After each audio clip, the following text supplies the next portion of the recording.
अधिप्रिय भाइयों और बहनों एवं बच्चों, आज हमारे पाला पाठ और सुसमाचार ये दोनों में जीवन की रोटी के बारे में बताया जाता है। हमारा देश बहुत सारे मंदिर, मस्जिद, गुरुद्वारा और अन्य प्रार्थनालय के लिए विशेष देश है। हम हर गली में पत्थर फेंकने की दूरी में हम लोग बहुत सारे मंदिरों को पा सकते हैं। इन मंदिरों में हम देखते हैं सप्ताह में एक बार या महीने में एक बार और कोई त्योहार में क्या बांटते हैं?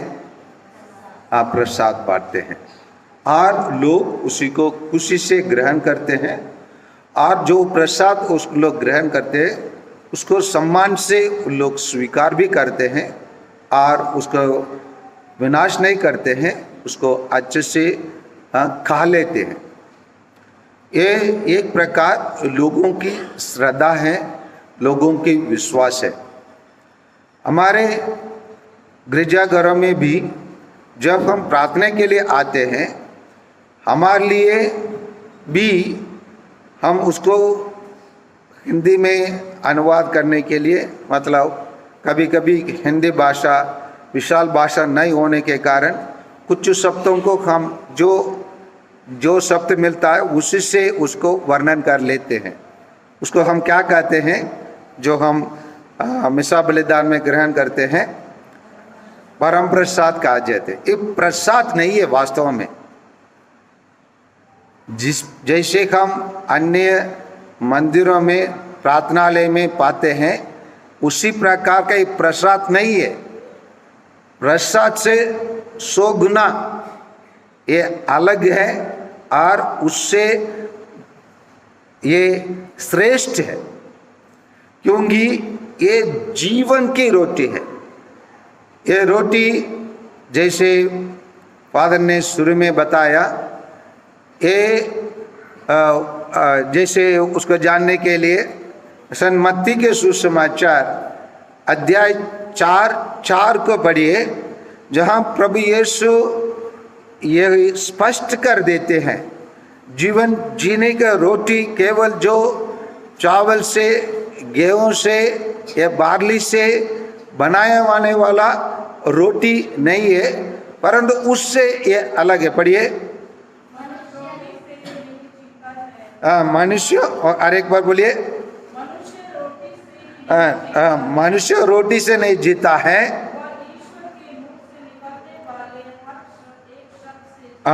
परंतु ईश्वर से मुख से निकलने वाले प्रत्येक वचन से जीता है। वचन भी एक प्रकार हमारे जीवन रूपी रोटी है।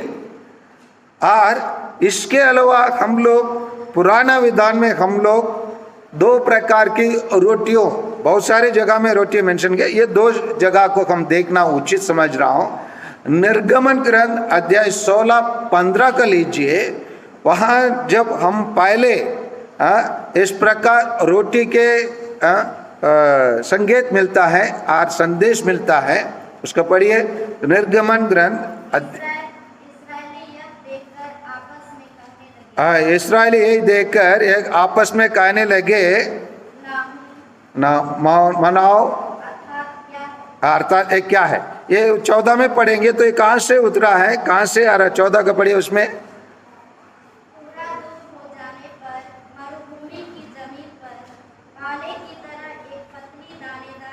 भाले की तरफ एक पतरे दाने गिरे थे। कहाँ से? स्वर्ग से वो गिर रहा है, उनके लिए भोजन के रूप में दिया गया है। उसी के खाकर देख लीजिए 40 वर्षों उन लोग जब ये छोड़े, मतलब अपने मिस्र देश जोड़े जहाँ उन लोग गुलामी में थे, वहीं से निकले, वहीं से उन लोग प्रतिज्ञा के देश पहुँचने तक ईश्वर उन लोग को विचित्र रूप से उनको स्वर्ग से मन्ना को बरसा के और उनको देखभाल किया। और आज के पाला पाठ जो राजाओं का पाला ग्रंथ में हम देखते हैं कि एलीजा क्या करता है, नबी एलीजा अपने जीवन में वो उदास हो जाता है, क्योंकि रानी जेसेबेल ने उनके साथ दुर्व्यवहार करती है। उसीलिए वो 16:4 को पढ़िए, 19:4 को पढ़िए पाला ग्रंथ है, ये प्रभु बहुत हुआ, क्योंकि वो क्या हो गया, वो बहुत निराशा हो गया और इसलिए प्रार्थना, मुझे उठा ले क्योंकि मैं अपने पुरखों से अच्छा नहीं है। वास्तव में अगर देखेंगे तो योनोक के नाम के एक व्यक्ति को ईश्वर ने उत्पत्ति ग्रंथ में पूर्ण रूप से शरीर के साथ उसको स्वर्ग में उठा लिए। उसके बाद दूसरा व्यक्ति जो स्वर्ग में उठा लिया वाला व्यक्ति है वो नबी एलिया से या एलीजा है। और वो क्या कहता है, अपने आप को कहता है, हे प्रभु मैं बहुत हुआ, मुझे उठा ले क्योंकि मैं अपने पुरखों से अच्छा नहीं हूँ। लेकिन उसके लिए खाना खिलाया जाता है। 7 को पढ़िए, उसी में 19:7 को पढ़िए। स्पर्श किया और कहा, उठिए और कहिए, अराई तो रास्ता आपके लिए लंबा हो जाएगा। और उसने उठकर खाया पिया। देखिए यहाँ कहा जाता है, एक बार खाया उसके बाद लेट गया, और दूसरी बार उसके भी खाने के लिए बोलते हैं, और दूसरी बार भी खा लिया। हम दिन भर बार खाते हैं, ये व्यक्ति 2 बार खाया। 2 बार खाने के बाद उसने उठकर खाया पिया, वह उस भोजन के बल पर, उसके भोजन के बल पर वो क्या करता है, 40 दिन और 40 रात चलकर ईश्वर के पर्वत होरब तक पहुंचे। मतलब इसी प्रकार ईश्वर शक्ति प्रदान करता है, इसी प्रकार ईश्वर उसको शक्ति प्रदान करता है। और यही चीज को जब वो प्रभु यीशु यहूदियों के सामने रखते हैं, और यहूदी यह सुनकर क्या करने लगे, उद्धारी होना चाहिए, प्रभु आप जो भी कहे अच्छे ही किए, आप बहुत महान हैं, हमारे लिए ऐसे रोटी, हमारे लिए आनंद जीवन पाने का रोटी हमको दे दीजिए बोलकर उनके अनय विनय करने के बदले उन लोग क्या करने लगे, उन लोग बुनबुनाने लगे। और उन लोग बुनबुनाते हुए एक उनको प्रभु यीशु को नीचे करने लगे, निंदा करने लगे, और उसके परिवार के खोज करने लगे।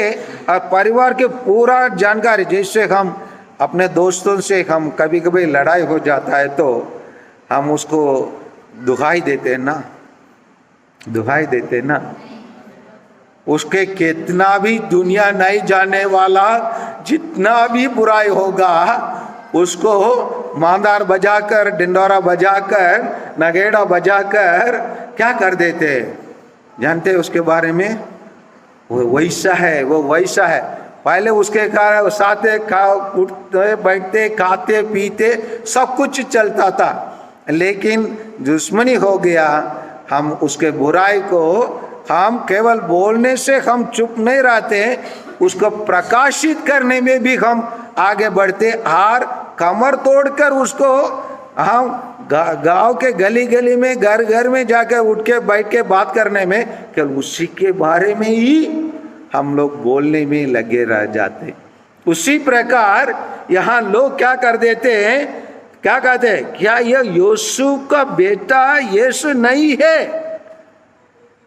केवल यहाँ पर ऐसे कहा जाता है, लेकिन मार्कुस में सुसमाचार में उन लोग क्या कह देंगे, क्या यह यीशु बड़ाई का बेटा नहीं है? इसी प्रकार इतना बोलने के बाद उन लोग चुप रहना चाहिए था। और क्या बोलते हैं, इसके माँ बाप के भी हम जानते हैं उन लोग कैसे लोग हैं। क्या ये कैसे वो कह सकता है कि मैं स्वर्ग से उतरा हूँ? क्योंकि उन लोग उनका शारीरिक जन्म के बारे में, शारीरिक नाते के बारे में उन लोग बोलते हैं, लेकिन आध्यात्मिक नाते, आध्यात्मिक जन्म के बारे में उन लोग यही नहीं जानते हैं, यही नहीं जानते हैं। इसीलिए जब जब हम बपतिस्मा ग्रहण करते हैं, हम नया जन्म लेते हैं। जानते हैं ना इसको? जानते हैं, जब जब हम जब बपतिस्मा ग्रहण करते हैं, हम नया जन्म लेते हैं और हम कलीसिया में सदस्य बनते हैं और हमारे आदि पाप मिट जाता है और शारीरिक नाता के साथ चलेंगे बिना पाप, मतलब स्नान संस्कार का, हम स्नान संस्कार हम ग्रहण नहीं करेंगे तो हमारे आदि पाप रह जाता है, हमारी शारीरिक नाते हमारे साथ चलेगा। इसी प्रकार उन लोग सोचने लगते हैं, आपस में बुनबुनाते हैं। ये बुनबुना के आदत ये लोगों में बहुत था। इसको हम वही 16 निर्गमन ग्रंथ 16:2 को थोड़ा पढ़िए। वहाँ लोग जब मिस्र देश से बाहर निकलने के बाद कैसे उन लोग मूसा और आरोन के विरोध उन लोग गुनगुनाते हैं। पढ़िए 16:2। हाँ, इस्राएल के सारा समुदाय हाँ बहुमूल्य में ईसा के विरोध हाँ बुनबुनाने लगे। आगे बढ़िए, क्या के लिए उन लोग बुनबुनाते हैं? हाँ, इस्राएलियों ने उनसे कहा,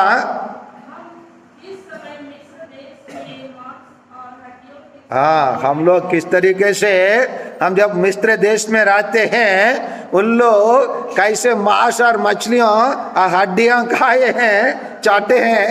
वही है, पेट के बारे में उनको ज्यादा चिंता है। केवल पेट के बारे में जोते बहुत सारे लोग, मैं बोलता हूँ दुनिया में अधिकांश लोग पेट के लिए बहुत चिंतित होकर और उसी से सीमित रहकर अपने जीवन बिताते हैं, लेकिन उससे बाहर नहीं हो पा जाते हैं, उससे आगे नहीं निकल पाते हैं। लेकिन हम ईसाई लोग ऐसे ना होने के लिए प्रभु यीशु हमसे कहते हैं 51 का बढ़िए, संत योहन के सुसमाचार 6:51 का बढ़िए। हाँ, जोर के स्वर्ग से उतरे हुए वह जीवंत रोटी मैं हो, यही तो कोई वह रोटी खाए वो सदा क्या रहेगा? जीवित रहेगा। जो रोटी मैं दूंगा, जो संसार के जीवन के लिए अर्पित मेरा मांस है। इसीलिए वही रोटी के बारे में हम हर इतवार आराधना करने के टाइम पर, करने के पहले हम लोग वो गाना गाते हैं। 2 लाइन वो गा सकते हैं आप लोग। वास्तव में दिखने में ये रोटी है, वास्तव में ये रोटी नहीं है। गाइए उसको।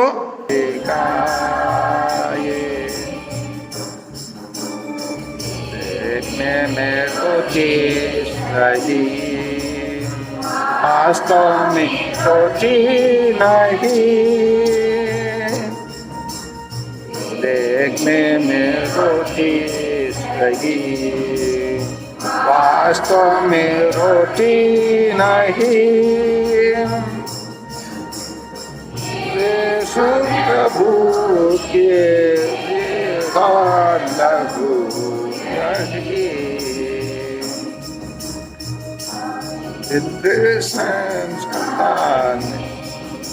यही है हमारा विश्वास। यही चीज को हम केवल 2 लाइन के गाते नहीं, लेकिन वास्तव में वो विश्वास करते हैं। इसी प्रकार जो भी प्रसाद हम जहाँ कहीं भी ग्रहण करते हैं, उसको हम नहीं कर सकते हैं।